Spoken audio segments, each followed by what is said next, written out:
നമസ്കാരം. 19ാമത്തെ എപ്പിസോഡിലേക്ക് KSRന്റെ 19ാമത്തെ എപ്പിസോഡിലേക്കാണ് എല്ലാ ക്ലാസ് വരുന്നത്. എല്ലാവർക്കും സ്വാഗതം. പെൻഷൻ റൂൾസ് നിലവിൽ വന്നത് 1/11 കേരള സംസ്ഥാനം രൂപീകൃതമായ അന്ന് തന്നെ പെൻഷനും നിലവിൽ വന്നിട്ടുണ്ട്.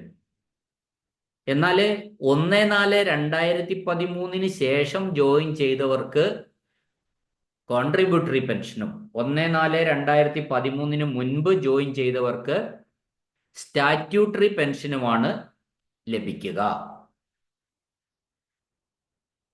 ഗുരുതരമായ കുറ്റങ്ങൾ ചെയ്തിട്ടുള്ളവർക്ക് പെൻഷനിൽ കുറവ് വരുത്താൻ സർക്കാരിന് അധികാരമുണ്ട്. ഇപ്പൊ പെൻഷൻ എന്ന് പറയുന്നത് നമ്മളെ ഏൽപ്പിച്ച ജോലി വളരെ നന്നായി നമ്മൾ ചെയ്ത് പറഞ്ഞ അത്രയും കാലഘട്ടം പൂർണ്ണമായി നമ്മൾ സേവനം നടത്തിയതിന് നമുക്ക് ലഭിക്കുന്ന ഒരു ആനുകൂല്യമാണ് ഈ പെൻഷൻ എന്ന് പറയുന്നത്. അപ്പൊ പെൻഷൻ എന്ന് പറയുന്നത് രണ്ട് ഘടകങ്ങളെ ആശ്രയിച്ചിരിക്കുന്നു. ഒന്ന്, എത്ര വർഷം നമ്മൾ സേവനം ചെയ്തു എന്ന കാര്യം. രണ്ടാമത്തത്, ആ സമയത്ത് അവസാനം നമ്മളുടെ ബേസിക് പേ എത്രയായിരുന്നു എന്നതും ഈ പെൻഷൻ കണക്ക് കൂട്ടുമ്പോൾ വളരെ നിർണായകമാണ്. അപ്പോൾ ബേസിക് പേ കുറഞ്ഞാലും പെൻഷൻ കുറയും, നമ്മളെ സേവന ദൈർഘ്യം കുറഞ്ഞാലും പെൻഷൻ കുറയും. ഇനി പെൻഷൻ കണക്ക് കൂട്ടുമ്പോൾ ഉള്ള ചില നിയമങ്ങളാണ് ഞാൻ പറയുന്നത്. മിനിമം പെൻഷൻ ലഭിക്കാൻ വേണ്ട സർവീസ് എന്ന് പറയുന്നത് 10 വർഷമാണ്. മിനിമം ഓരോന്നും നിങ്ങൾ ശ്രദ്ധിച്ച് കേൾക്കണം. ഈ പെൻഷനിലുള്ള കണക്കുകളൊക്കെ പ്രോബ്ലംസ് ഉണ്ട്, ഇതിലും ചെറിയ ചെറിയ പ്രോബ്ലംസ് ആണ്. ശരിക്കും അതൊക്കെ മനക്കണക്കാണ്. കാര്യമായിട്ടൊരു എഴുത്തുകുത്തിന്റെ ആവശ്യമില്ലാതെ നമുക്ക് മനക്കണക്കായിട്ട് ചെയ്യാവുന്നതാണ് ഈ പെൻഷനിലെ പ്രോബ്ലംസ് ഒക്കെ തന്നെ. അപ്പോൾ മിനിമം പെൻഷന് വേണ്ട സർവീസ് എന്ന് പറയുന്നത് 10 വർഷമാണ്. മാക്സിമം പെൻഷന് വേണ്ട സർവീസ് എന്ന് പറയുന്നത് 30 വർഷമാണ്. 30 വർഷം സർവീസ് ആയാൽ അയാൾക്ക് പരമാവധി പെൻഷൻ ലഭിച്ചു. അത് പിന്നെ കൂടുതൽ വർഷം കൂടിയത് കൊണ്ട് യാതൊരു പ്രയോജനവും ഇല്ല. 32 വർഷം ആയതുകൊണ്ട് പെൻഷനിൽ വർധനവുണ്ടാവുന്നില്ല. 31 വർഷമായാലും പെൻഷനിൽ വർധനവുണ്ടാവുന്നില്ല. 35-ലാണെങ്കിലും പെൻഷനിൽ വർധനവുണ്ടാവുന്നില്ല. 30 വർഷമാണ് പരമാവധി നമുക്ക് കിട്ടുക പെൻഷൻ ആനുകൂല്യം. അപ്പൊ അങ്ങനെയാണെങ്കിൽ എപ്പോഴാണ് നമ്മൾ ഫുൾ പെൻഷൻ കിട്ടുക എന്ന് ചോദിച്ചാൽ 30 വർഷം സർവീസ് ഉണ്ടെങ്കിൽ നമുക്ക് ഫുൾ പെൻഷൻ ലഭിക്കും. ഇനി ഈ വർഷങ്ങൾ കണക്കാക്കാൻ, ഈ പെൻഷന്റെ വർഷങ്ങൾ കണക്കാക്കാൻ ചില പ്രത്യേക റൗണ്ടിങ് സിസ്റ്റം, അതായത് സ്പെഷ്യൽ റൗണ്ടിങ് എന്ന് പറയും. ആ സ്പെഷ്യൽ റൗണ്ടിങ്, പൊതുവേ റൗണ്ടിങ് എങ്ങനെയാന്ന് വെച്ചാൽ ഒരാൾക്ക് സർവീസിൽ ജോയിൻ ചെയ്ത് 26 വർഷവും 3 മാസവും ഉണ്ട് എങ്കിൽ ആ 3 മാസം ഒഴിവാക്കും. 26 വർഷം മാത്രമാണ് എടുക്കുക. വേറൊരാൾക്ക് 26 വർഷവും 6 മാസവും ഉണ്ട്. അങ്ങനെയെങ്കിൽ അയാൾക്ക് 27 വർഷമായിട്ട് കണക്കാക്കും. 6 മാസമോ അതിൽ കൂടുതലോ ഉണ്ടെങ്കിൽ തൊട്ടടുത്ത വർഷത്തേക്ക് റൗണ്ട് ചെയ്യും. അതെല്ലാം അങ്ങനെ തന്നെയാണ്. 6 മാസത്തിൽ കുറവാണ് ചില്ലറ എങ്കിൽ അത് തൊട്ട് താഴെയുള്ളതിൽ റൗണ്ട് ചെയ്യുകയും ചെയ്യും. ഇനി ഇത് സാധാരണ റൗണ്ടിങ് ആണ് എല്ലാ വിഭാഗത്തിലും. എന്നാൽ ചില പ്രത്യേക സ്റ്റേജിലെത്തി നിൽക്കുന്നവർക്ക് സ്പെഷ്യൽ റൗണ്ടിങ് ഉണ്ട്. അതായത് 29 വർഷം ഫുൾ പെൻഷൻ കിട്ടാൻ വേണ്ടി 30 വർഷമാണ് വേണ്ടത്. അപ്പൊ 30 വർഷം വേണമെങ്കിൽ നമുക്ക് 29 വർഷവും ഒരു ദിവസവും ഉണ്ടായാൽ മതി. അത് 30 കണക്ക് കൂട്ടും. ഒരു സ്പെഷ്യൽ അംഗീകാരമാണ്, സ്പെഷ്യൽ റൗണ്ടിങ് എന്നാണ് അത് പറയാം. 29 വർഷവും ഒരു ദിവസവും ഉണ്ടെങ്കിൽ 30 വർഷമായി കണക്ക് കൂട്ടും. അവിടെ 6 മാസം വേണ്ട. ഇനി നമുക്ക് മിനിമം പെൻഷൻ കിട്ടാൻ വേണ്ടിയും ഈ സ്പെഷ്യൽ റൗണ്ടിങ് നൽകിയിട്ടുണ്ട്. 9 വർഷവും ഒരു ദിവസവും ഉണ്ടെങ്കിൽ അത് 10 വർഷമായി കണക്ക് കൂട്ടും. അതായത് മിനിമം പെൻഷൻ കിട്ടാൻ വേണ്ട കാലം എന്ന് പറയുന്നത് 10 വർഷത്തെ സർവീസാണ്. ഇനി ഇതിനു പുറമെ നമുക്ക് പരമാവധി DCRG കിട്ടുന്നത് 33 വർഷമാണ്. 33 വർഷത്തെ സർവീസിന് നമുക്ക് ഗ്രാറ്റുവിറ്റി ലഭിക്കും. അതിനാണ് ഡെത്ത് കം റിട്ടയർമെന്റ് ഗ്രാറ്റുവിറ്റി എന്ന് പറയുന്നത്. ഡെത്ത് കം റിട്ടയർമെന്റ് ഗ്രാറ്റുവിറ്റി എന്ന് പറയുന്നതിന്റെ ചുരുക്കപ്പേരാണ് DCRG. ആ DCRG നമുക്ക് 33 വർഷം സർവീസ് വരെ ലഭിക്കും. 34, 35, പരമാവധി 33 വരെ ലഭിക്കുള്ളൂ. അതുകൊണ്ട് ഈ 32 വർഷവും ഒരു ദിവസവും ഉണ്ടെങ്കിൽ DCRG കണക്ക് കൂട്ടാൻ അത് 33 വർഷമായിട്ട് റൗണ്ട് ചെയ്യാവുന്നതാണ്. 32 വർഷവും ഒരു ദിവസമെങ്കിലും ഉണ്ടെങ്കിൽ 33 വർഷമായിട്ട്, അവിടെ പെൻഷന് കാര്യമില്ല, പക്ഷെ DCRGക്ക് കാര്യമുണ്ട്, അങ്ങനെ കണക്ക് കൂട്ടാവുന്നതാണ്. ഇനി DCRG തന്നെ ആദ്യം പറയാം, പെൻഷൻ അവിടെ നിൽക്കട്ടെ. DCRG എന്ന് പറഞ്ഞാല് നമ്മൾ അവസാനം വാങ്ങിയ സാലറി, അതായത് അവസാനത്തെ നമ്മുടെ സർവീസിലെ അവസാനത്തെ മാസമല്ല ശരിക്കും പറയുന്നത്, അവസാന ദിവസത്തിന്റെ റേറ്റ് എടുക്കണമെന്നാണ് പറയുന്നത്. Last day in the service, അതിന്റെ റേറ്റ് ആണ് വാങ്ങേണ്ടത്. അപ്പൊ സ്വാഭാവികമായിട്ട് അത് ലാസ്റ്റ് മന്ത് റേറ്റ് തന്നെ ആയിരിക്കുമല്ലോ. അപ്പോൾ ആ അവസാന മാസത്തിന്റെ അവസാനം നമ്മൾ വാങ്ങിയ ശമ്പളം എന്ന് പറഞ്ഞാൽ ബേസിക് പേ എന്ന അർത്ഥം. ആ ബേസിക് പേ പ്ലസ് DA. ഇവിടെ ഒന്നും നമ്മൾ HRA കൂട്ടുന്നതല്ല, അത് നമ്മൾ ഓർമ്മിക്കാം. പേയും DAയും മാത്രമേ എടുക്കുള്ളൂ. അത് DCRGക്ക് മാത്രം. DCRG ഇപ്പൊ പറയുന്നത് പേ പ്ലസ് DA, പേയും DAയും കൂടി ചേർന്ന സംഖ്യ, അതാത് കാലത്തെ DA. ഇപ്പൊ നമ്മൾ ഈ 2024 ഇപ്പോ 2024 നവംബറിലാണ് പറയുന്നതെങ്കിൽ ഇപ്പോ 12% നമുക്ക് അനുവദിക്കപ്പെട്ടിട്ടുള്ളത്, അല്ലെ? 12%. അപ്പോ 12% DA കണക്ക് കൂട്ടാം.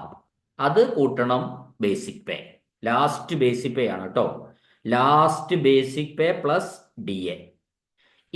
അത് ആ തുക ഒരു വർഷത്തേക്ക് കിട്ടും. അങ്ങനെ എത്ര വർഷം സർവീസ് ഉണ്ടോ ആ സർവീസിനൊക്കെ തന്നെ അതിൻ്റെ ഒരു വർഷത്തേക്ക് അരമാസത്തെ ശമ്പളം കിട്ടും. ശമ്പളത്തിന്റെ റേറ്റ് എങ്ങനെയാന്ന് വെച്ചാല് അവസാന ശമ്പളത്തിന്റെ basic pay plus DA.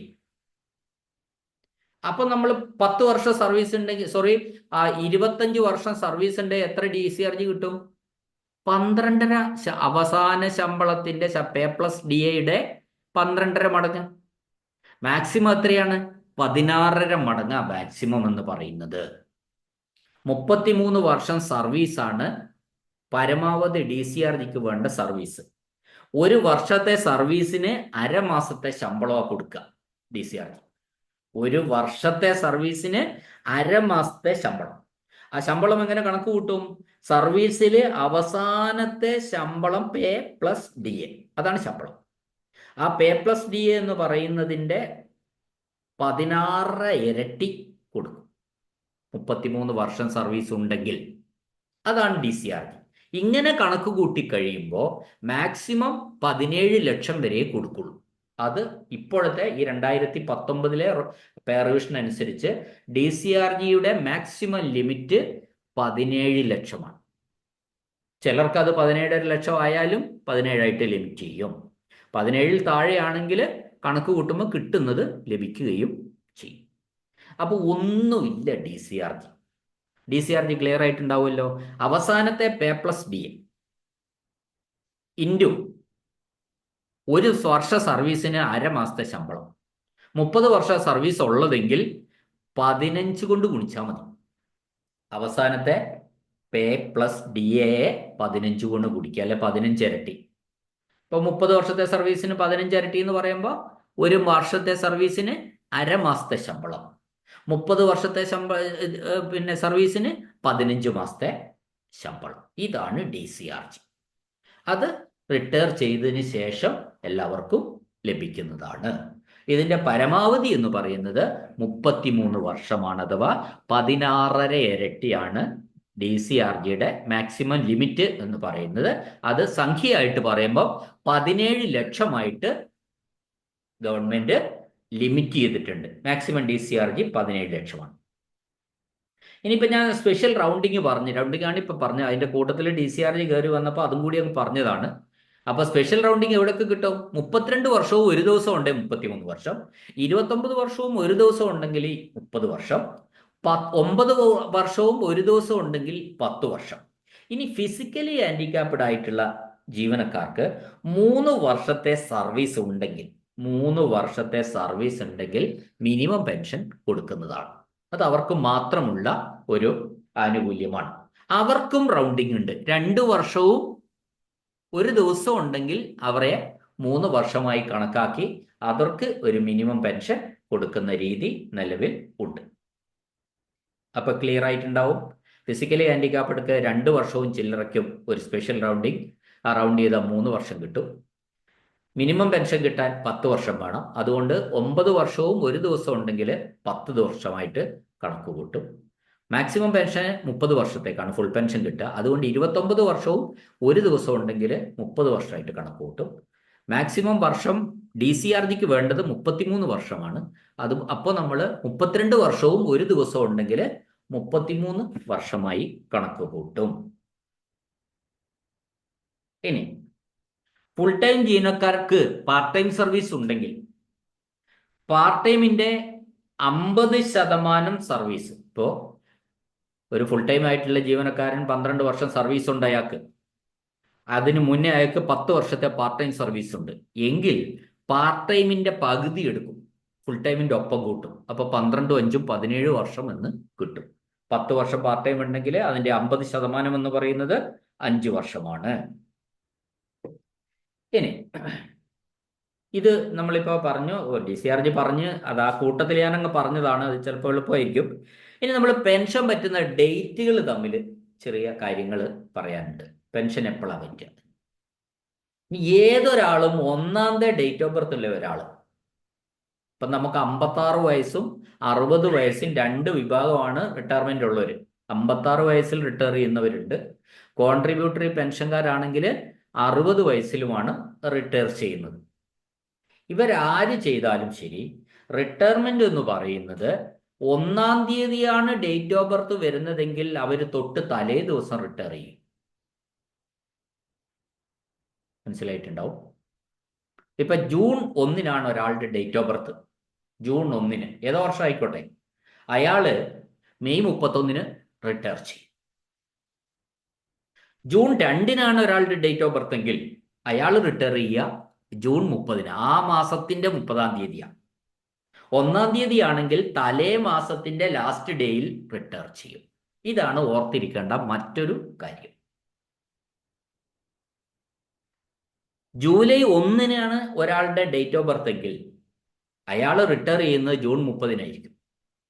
July 2 അയാൾ റിട്ടയർ ചെയ്യുന്നത് ജൂലൈ 31-നായിരിക്കും. എന്നാൽ അധ്യാപകർക്ക്, അതായത് ടീച്ചിങ് സ്റ്റാഫായിട്ടുള്ള അധ്യാപകർക്ക് ജൂലൈ 2 ഡേറ്റ് ഓഫ് ബർത്ത് വന്നാൽ ജൂലൈ 1 ജൂൺ 30-ന് റിട്ടയർ ചെയ്യണം.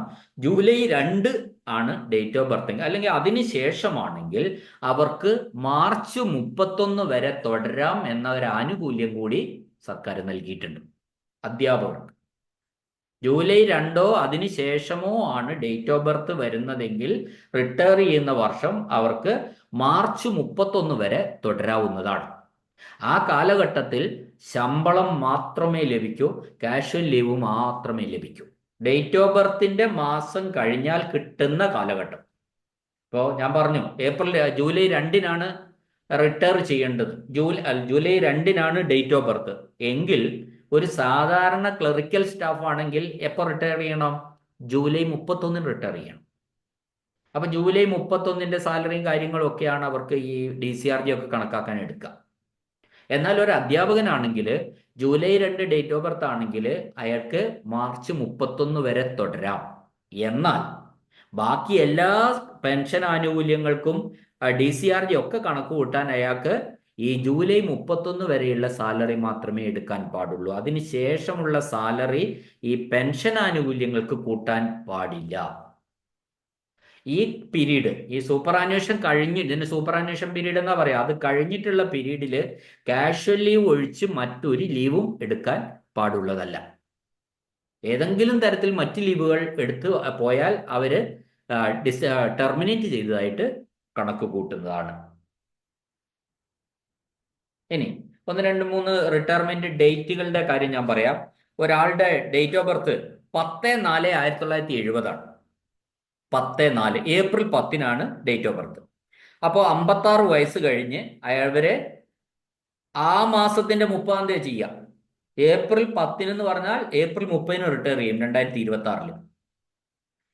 1/5/1970 ആണ് ഡേറ്റ് ഓഫ് ബർത്ത് എന്ന് വിചാരിക്കുക. അതായത് മെയ് 1-ാം തീയതി, 1970 മെയ് 1-ാം തീയതി ഡേറ്റ് ഓഫ് ബർത്ത് വരുന്നയാള് 2026 തലേന്ന്, മെയ് 1-ന്റെ തലേന്ന് ഏപ്രിൽ 30-ന് റിട്ടയർ ചെയ്യണം. 1/7/1970 1-ാം തീയതി വന്ന തൊട്ട് തലേന്ന് 30/6/2026 റിട്ടയർ ചെയ്യണം. 2/7/1970 2-ലേക്ക് വന്നാൽ ആ മാസത്തിന്റെ അവസാന ദിവസം ചെയ്യണം, 31/7/2026. അപ്പൊ ഇതാണ് റിട്ടയർമെന്റിന്റെ ഒരു കാലം, ഇയർ കണക്കുകൂട്ടുക, ഡേറ്റ് ഒക്കെ കണക്കുകൂട്ടുക. ഈ ടീച്ചേഴ്സിന് കൊടുക്കുന്നത് വെറും ഈ തുടരാമെന്നുള്ള ആനുകൂല്യം മാത്രമേ ഉള്ളൂ. അപ്പൊ നമ്മൾ കണക്ക് കൂട്ടുമ്പോൾ, അവരുടെ കണക്കുകൾ കൂട്ടുമ്പോൾ പോലും നമുക്ക് ഈ ഡേറ്റിന്റെ മാസത്തിന്റെ അവസാനം വരെ എത്തി നിൽക്കണം. ബാക്കി ഒന്നിനും കണക്ക് കൂട്ടാൻ വേണ്ടി എടുക്കുന്നതല്ല എന്ന കാര്യവും നമ്മൾ ഓർമ്മിക്കാം.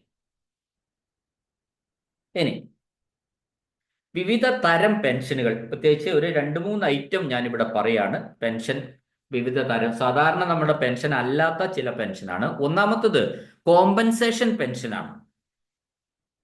കോമ്പൻസേഷൻ പെൻഷൻ എന്ന് പറഞ്ഞാല് ജോലി ചെയ്തുകൊണ്ടിരിക്കുന്ന ഒരു തസ്തിക സ്ഥിരമായി നിർത്തലാക്കിയാൽ,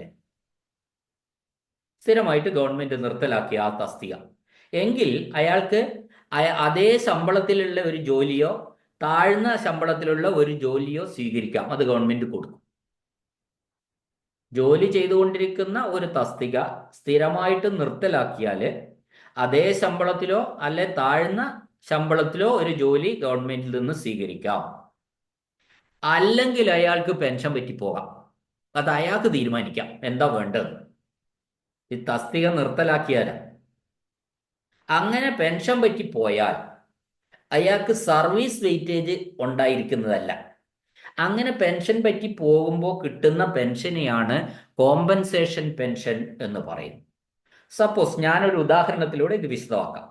ഒരാൾക്ക് 25 വർഷം സർവീസ് ഉള്ള സമയത്ത് ഗവൺമെന്റ് എന്ത് ചെയ്തു? സ്ഥിരമായിട്ട് തസ്തിക നിർത്തലാക്കി. അപ്പോൾ അയാൾക്ക് വേണമെങ്കിൽ മറ്റൊരു തസ്തിക സ്വീകരിക്കാം. അയാൾ സ്വീകരിച്ചില്ല, റിട്ടയർ ചെയ്യാൻ തീരുമാനിച്ചു. അപ്പോൾ റിട്ടയർ ചെയ്യാൻ തീരുമാനിച്ചപ്പോൾ അയാൾക്ക് അവിടെ 25 വർഷത്തെ സർവീസ് വെച്ചിട്ടുള്ള പെൻഷനേ കിട്ടുകയുള്ളൂ. അയാൾക്ക് 5 വർഷം കൂടി സർവീസ് ബാക്കി ഉണ്ടായിരുന്നു. ആ 5 വർഷം വർഷമായിട്ട് പെൻഷൻ കണക്കാക്കാൻ കൂട്ടുന്നതല്ല. അതാണ് വെയിറ്റേജിന് കൂട്ടൂല എന്ന് പറഞ്ഞത്. നമുക്ക് ഇനി ബാക്കിയുള്ള കാലത്തെ ഇപ്പൊ വോളണ്ടറി റിട്ടയർമെന്റിനൊക്കെ അങ്ങനെ കൂട്ടും. ഇനി എത്ര കൊല്ലം ഉണ്ടോ അത്രയും കൊല്ലം അത് വരുന്നുണ്ട്, അന്നേരം ഞാൻ പറയും. എന്നാൽ കോമ്പൻസേഷൻ പെൻഷനിൽ വെയിറ്റേജ് കൊടുക്കുന്നതല്ല. എത്ര സർവീസ് ഉണ്ടോ ആ സർവീസിന് പെൻഷൻ കണക്കൂട്ടി പെൻഷൻ വാങ്ങാൻ പോകാം. Okay, compensation pension. ഇനി ഇൻവാലിഡ് പെൻഷൻ. ജോലിയിൽ തുടരാൻ ഇൻവാലിഡ് എന്ന് പറയുമ്പോൾ തന്നെ വ്യക്തമാണ്, ജോലിയിൽ തുടരാൻ ശാരീരികമായി യോഗ്യനല്ല എങ്കിൽ നമുക്ക് ലഭിക്കുന്ന പെൻഷനാണ് ഇൻവാലിഡ് പെൻഷൻ എന്ന് പറയുന്നത്.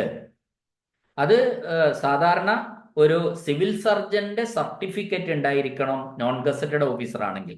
ഗസറ്റഡ് ഓഫീസർമാർക്ക് മെഡിക്കൽ ബോർഡിന്റെ സർട്ടിഫിക്കറ്റ് ഉണ്ടെങ്കിലേ അത് ജോലിയിൽ തുടരാൻ ശാരീരികമായിട്ട് യോഗ്യനല്ല എന്ന് medical board, in the case of gazetted officer. അല്ല, നോൺ ഗസറ്റഡ് ഓഫീസറുടെ കേസിൽ സിവിൽ സർജന്റെ സർട്ടിഫിക്കറ്റ് വേണം. ഈ ടീമിന് ഇവിടെ ഇങ്ങനെ പിരിഞ്ഞു പോകുന്നയാളിന്, ഇൻവാലിഡ് പെൻഷൻ പോകുന്നയാളിന് സർവീസ് വെയിറ്റേജ് കിട്ടും. പരമാവധി 5 വർഷം വരെ സർവീസ് വെയിറ്റേജ് കിട്ടും, മാക്സിമം 30 വരെ ആക്കാൻ. ഇപ്പൊ ഞാൻ അതിനൊരു എക്സാമ്പിൾ പറഞ്ഞു തരാം. ഒരാള് 24 വർഷം സർവീസ് ഉണ്ട്. ആ സമയത്ത് അയാൾ ഇൻവാലിഡ് പെൻഷൻ വാങ്ങി, പറ്റുന്നില്ല. ഇനിയും അയാൾക്ക്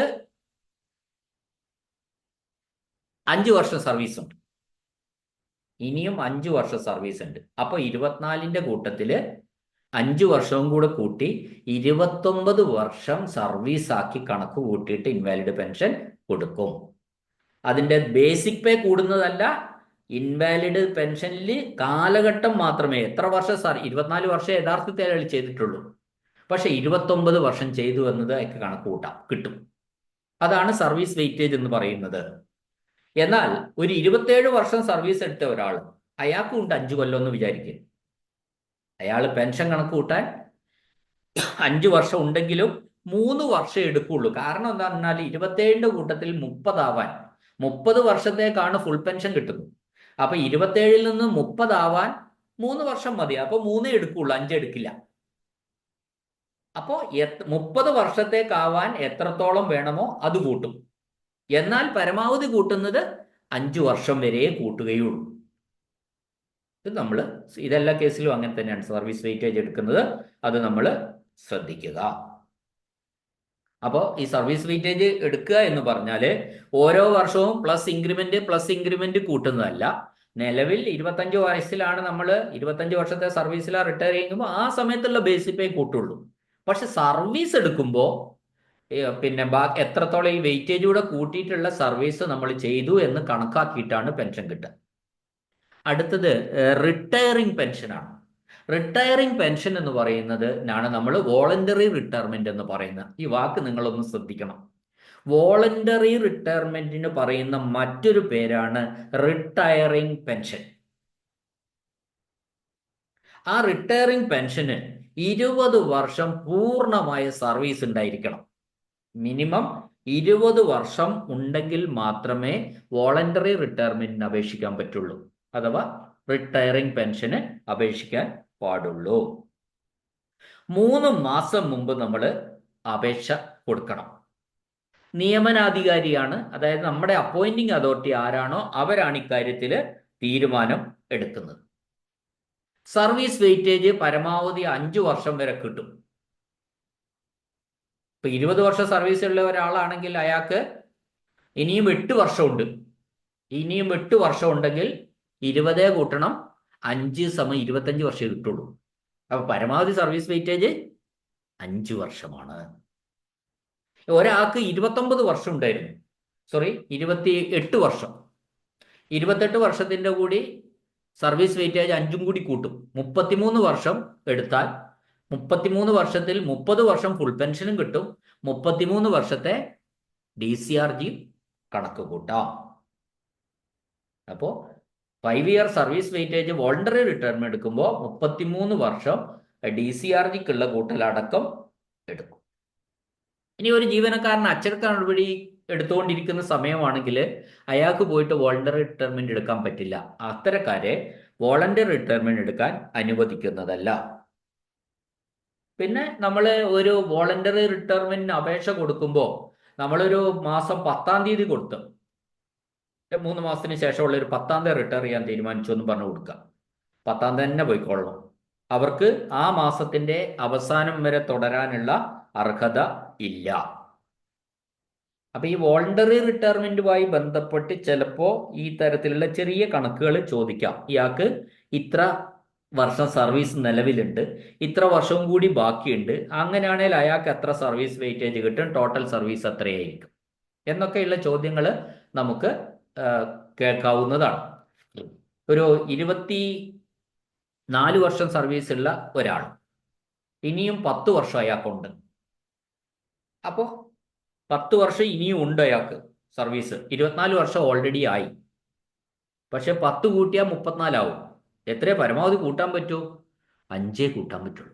പരമാവധി 5 കൂട്ടാൻ വരാം. അവിടെ നിൽക്കും. 24 5 29 നിൽക്കും. 30 പോലും കിട്ടുന്നതല്ല. എന്നാൽ 28 വർഷമായി കഴിഞ്ഞാൽ അവിടെയും 5 കൂട്ടാൻ DCRGക്ക് പരമാവധി 5 കൂട്ടാൻ പറ്റും. 28 5 33 ഫുൾ DCRG കിട്ടും.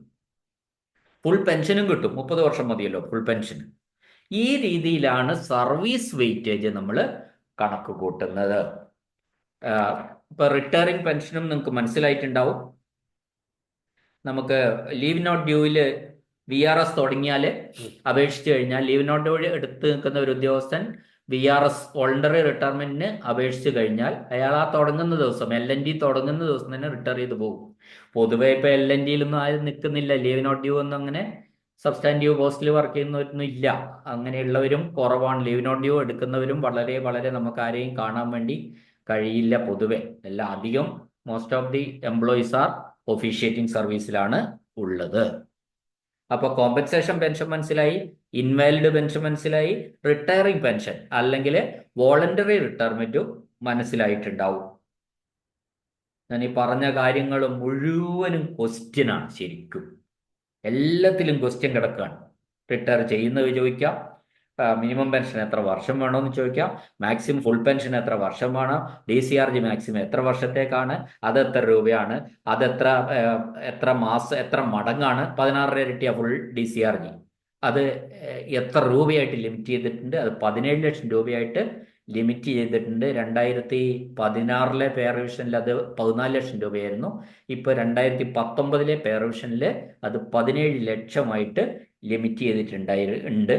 പിന്നെ സ്പെഷ്യൽ റൗണ്ടിങ്ങിനെ പറ്റി പറയണം. സാധാരണ റൗണ്ടിങ് എങ്ങനെയാണ്? സാധാരണ റൗണ്ടിങ് എന്ന് പറഞ്ഞാൽ 6 മാസമോ അതിൽ കൂടുതലോ ഉണ്ടെങ്കിൽ തൊട്ടടുത്ത വർഷമായിട്ട് കണക്ക് കൂട്ടും. 6 മാസത്തിൽ കുറവാണെങ്കിൽ അത് തൊട്ട് താഴെയുള്ള വർഷമായിട്ടും കണക്ക് കൂട്ടും. അപ്പോ ഈ എപ്പിസോഡ് വളരെ നീണ്ടുപോകുന്നത് ഒരു സുഖമില്ല. അപ്പോൾ ഇവിടെ ഞാൻ നിർത്തിയിട്ട് ബാക്കി കാര്യങ്ങൾ പിന്നെ അടുത്ത ക്ലാസ്സിൽ പറയാമെന്ന് തോന്നുന്നു. അപ്പോൾ ഇതിൽ ഞാൻ DCRG പ്രത്യേകിച്ച് നിങ്ങളൊന്ന് കേൾക്കണം. DCRG ഞാൻ പറഞ്ഞു കഴിഞ്ഞു. അതിൽ ഒന്നുമില്ല. എന്താ മൊത്തം സർവീസ് എത്രയുണ്ടെന്ന് നോക്കുക. ഒരു വർഷത്തിന് 1/2 മാസത്തെ ശമ്പളം കൊടുക്കുക, കഴിഞ്ഞു. മൊത്തം സർവീസ് എത്രയുണ്ട് നോക്കുക. ഒരു വർഷത്തെ സർവീസിന് 1/2 മാസത്തെ ശമ്പളം കൊടുക്കുക. ഏത് ശമ്പളമാണ് കൊടുക്കുക? അവസാന മാസത്തിൽ നമ്മൾ വാങ്ങുന്ന ആ ശമ്പളം. അവസാന ദിവസത്തിന്റെ റേറ്റ് കൂട്ടണമെന്നാ കണക്ക്. ആ റേറ്റ് എത്രയാണോ അതിന്റെ P+DA, ബേസിക് പേയും DAയും കൂടെ കൂട്ടിയ സംഖ്യ എത്രയാണോ അതേ ഗുണിക്കണം. എത്ര വർഷമുണ്ടോ അതിന്റെ പകുതി കൊണ്ട് ഗുണിക്കുക. 24 വർഷം ഉണ്ടെങ്കിൽ 12 കൊണ്ട് ഗുണിക്കുക. P+DA ഗുണിക്കണം 12, കഴിഞ്ഞു. DCRG നമുക്ക് ലഭിക്കും. പരമാവധി DCRG 17 ലക്ഷം വരെ വാങ്ങാൻ പാടുള്ളൂ എന്നൊരു നിബന്ധനയും ഉണ്ട്. പരമാവധി DCRG കിട്ടുന്ന മാസം എന്ന് പറയുന്നത് 33 വർഷമാണ് മാക്സിമം DCRG കിട്ടാൻ അർഹതയുള്ളത്. ഇതിൽ എന്തെങ്കിലും സംശയങ്ങൾ ഉണ്ടാവാൻ വഴിയില്ല. പിന്നെ ഇതിന്റെ ക്വസ്റ്റ്യൻ പേപ്പർ ഡിസ്കസ് ചെയ്യുമ്പോൾ നമുക്ക് കൂടുതൽ കാര്യങ്ങൾ ലഭിക്കും. ഓക്കെ, പെൻഷന്റെ ബാക്കി ഭാഗം അടുത്ത വീഡിയോകളിൽ നമുക്ക് കാണാം. ക്ലാസ് ശ്രദ്ധിച്ച എല്ലാവർക്കും നന്ദി, നമസ്കാരം.